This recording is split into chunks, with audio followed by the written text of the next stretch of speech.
Hey y'all, welcome to the Liberation is Lit podcast where the power of storytelling meets the force of social change. I'm your host, Taylor Simon, and in this podcast, we believe in the profound impact of stories. And I'm here today with the Dr. Latasha Watts, author, poet, all of the things. So, hey, Dr. Latasha. How are you? Good. How are you doing? I'm doing great. Thank you for the invite to be a part of the podcast. Yes, thank you for being here. And so to kick us off, can you tell us a little bit about yourself as a writer, what genres you write in, and what inspires you to write? Yeah, so as a writer, I've been writing since probably elementary, middle school.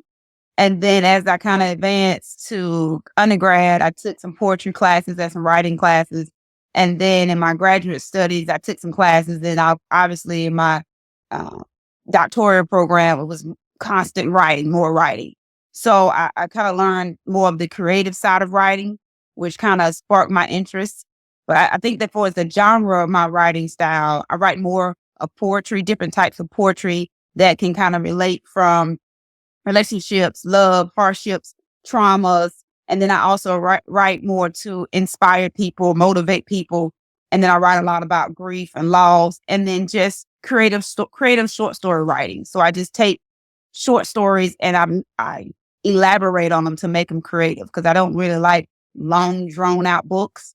So get a short story. It might be from 5 to 10 pages where it kind of draws the reader in, and you're not having to read 300 pages to get to the story. So that's kind of part of my writing. And then I'm inspired by being challenged. So like when I get a prompt from like a person or a topic or a theme or an event, I get a prompt. And then I like to write a poem, a creative poem from that prompt. That's awesome. And I love how your voice really comes through both your poetry and your short stories. And so I wanted to talk a little bit about the power of your voice. How do you feel like you're using your voice and your writing during these particularly difficult times that we're living in? Well, I like for my voice to inspire, encourage, and motivate other people. So it could be despite whatever difficult time or hardship you're going through or trials that you face, and being able to motivate people to move forward through that. So when I wrote something for Black History Month, when I wrote something for a domestic violence fashion show, which is a Walk with Purpose fashion show last year, it was for domestic violence. So I wrote a piece to kind of motivate and encourage people to whatever you're going through, that you're moving forward, regardless of that. I kind of believe in the aspect of there's an opposite to everything, right? So if there's a left, there's a right. If there's a down, there's an up. And then if their door is closed, there's a door that opens. So I believe that regardless of what you're going through, there's a way to move forward and push forward through that. So hopefully my writing, especially my poetry and the very variety of topics that I use, will motivate and inspire somebody to, no matter what you're going through, there's always the opposite of what you're going through. If there's the opposite of the pain that you're experiencing, there's the opposite of the sad times or the down times. There's an opposite, and hopefully that opposite is going to be that positive one. That is so true. And do you work regularly with survivors? I do work. Okay. Well, I used to work with Mecklenburg County Mobile Crisis. I did that for like 11 years. And we responded to a variety of things. So if it was domestic violence, if it was mental health, substance abuse, trauma, it was whatever we responded to, whatever the calls we got. It was a 24-hour, 7 days a week service provider in Mecklenburg County. So whatever we got, we responded to that. And then we de-escalated that person in that initial crisis. And then we provided them with resources and connected them with resources beyond that immediate crisis that they were going through. I definitely understand. I did a little bit of crisis work with survivors myself, but I was like, oh, and I wore my domestic violence shirt today, just not even thinking about like, that's where the direction of the conversation would go. And as you're talking about what you did with Mecklenburg County, I could really hear how passionate you are about that work and helping people in crisis. And I want to ask, did any of that work kind of influence or intersect with your creative pursuits and your creative writing? I think every experience I've had, because I've had a lot of different jobs and over the years, and then my own personal experiences, family experiences with mental health, family experiences with substance abuse, and then just kind of my own personal experiences, I kind of put that into my work.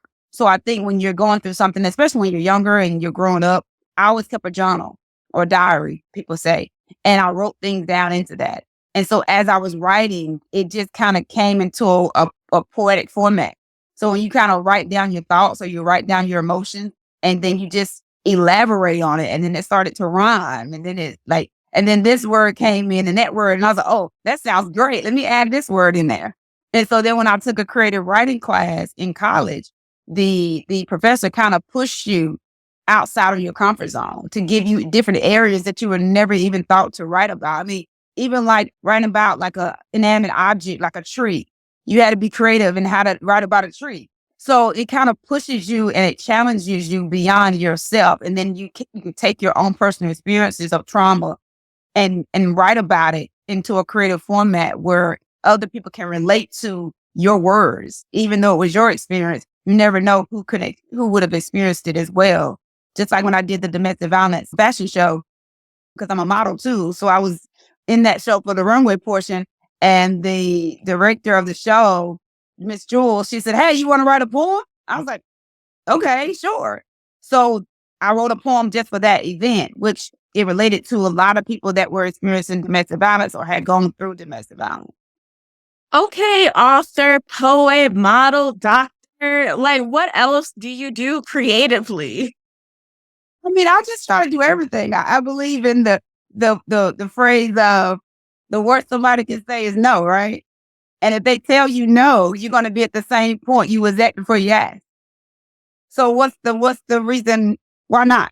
Right? What's the reason not to ask or not to pursue something or not try it and see what happens? Right. You are the embodiment of you can have it all.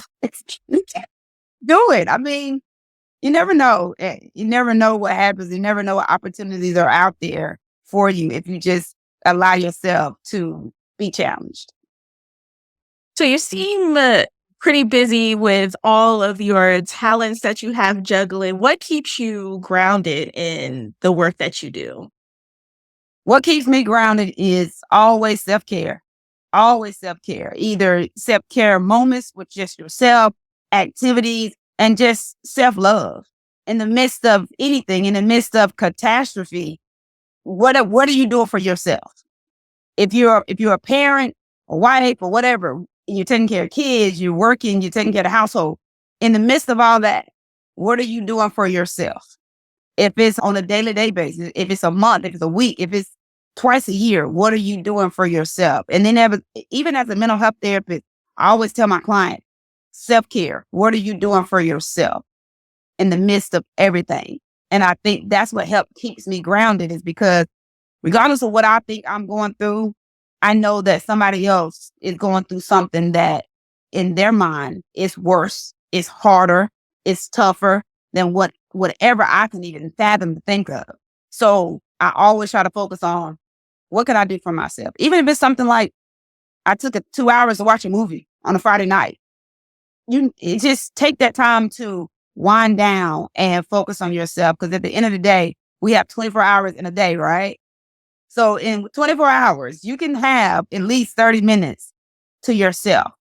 Even if you just laying there in the bed, processing and doing deep breathing. We have to be mindful of that we are important in the midst of everything else that's going on. That's something I've been really trying to embody myself, just remembering that I want to give from a place of abundance. I'd rather give from my overflow than give from my lack of. I'm just giving away pieces of me, the pieces that I need. So thinking about that self-care piece and like, how can you make time for yourself so you can give from abundance instead of a place of lacking, because that causes resentment at the end of the day too. Exactly. Because if you give 99% of yourself to other people and you never replenish that back for yourself, then you're going to be burnt out. You're going to be stressed. You're going to be overwhelmed. and you're going to be exhausted at the end of the day when you've given so much away and you're not giving back to yourself to make sure that you take care of yourself. And if we stay well and we stay healthy, we can help other people. Exactly. 100% agree. So, not to put more on your plate, but what are some of your upcoming projects you've got going on? I have a lot of different fashion shows coming up. I just finished Concord Fashion Week on last Saturday. So I have some fashion shows coming up April, May, June, August, October. And then I have some book selling vending opportunities in April and in June. Because in June, I think it's June 7th, we're doing the Pride Festival in Jacksonville. So I will actually be sharing a portrait piece then. And then I will also be selling my books at that show. That parade festival. It's going to be a lot of different things going on there. So I'll also be there. And then I'll be also, like I said, reading a poem that I will create specifically for that event in June. And then I have a mental health awareness event coming up that I'm collaborating with another church here that I'll be collaborating with to do some mental health awareness events as well in the summer. So we'll see how that goes too. So, and then I want to also take my short stories and make little short films. I don't want to share too much, but I want to kind of make some really small short films with my short stories that I have in my book. So we'll see how that goes. When we wrap up, I'm definitely going to have you tell listeners how they can keep up with all you got going on. And she travels, y'all. So if you're trying to get a speaker or help get something for mental health awareness, we're going to get that contact information. But first, I wanted to ask you a couple more questions. Okay. What have you been reading lately? I've been reading more of the Bible. Because I realized that in my attempts to kind of understand and comprehend why or the reason for things, I feel like if you understand a little bit more of the reason and why, it can kind of help shape future goals and success for myself. So, like when you read a scripture, and in the scripture it's supposed to define our purpose, right? So then when there's times where you feel like you fall short of reaching your goals, or you feel like you didn't do your best, or your best was its limits, right? So I go back to focus on the plan, right, that God has for me, not always focusing on my plan that I created for myself. Because if we spend so much time focusing on our own created plan, then we may overlook the plan that God had for us. Because I never even imagined that I was going to share these poems. I never imagined that I was going to share these short stories. And things happened, and I was like, what is it? 'Cause, I mean, the book was already written. It was written. And I was like, why not publish this and see what happens? So it just kind of flew out there. And then with even modeling, I never even had it in my plan to get back into it. And then an opportunity just presented itself. And I'm like, oh, wow. So it's like, even though you may have a plan that you created for yourself and you design and you got it all laid out, if you open up yourself to realize that might not be the plan, and you so focused on your plan that you may overlook the plan that was actually created and designed specifically for you. So I think getting back into the Bible and reading it and kind of understanding and processing it more is kind of letting me know, even if I have a hard day, it's kind of like, you know what, you read the Bible, there's some people in the Bible that went through some stuff that was far beyond anything I can imagine. And I know that I can get through anything because it's already in the book that says those people went through it. So I know that I can get through anything. Oh, yes. Feeding the spirit. I love it. And my last question is, what advice would you offer listeners who want to make a positive impact in their communities? Be your authentic and creative self. Because I believe that we have this internal side of ourselves that we hide, and we shelter that internal person from everybody else because of doubt and fear of how the world and how others will respond to that person.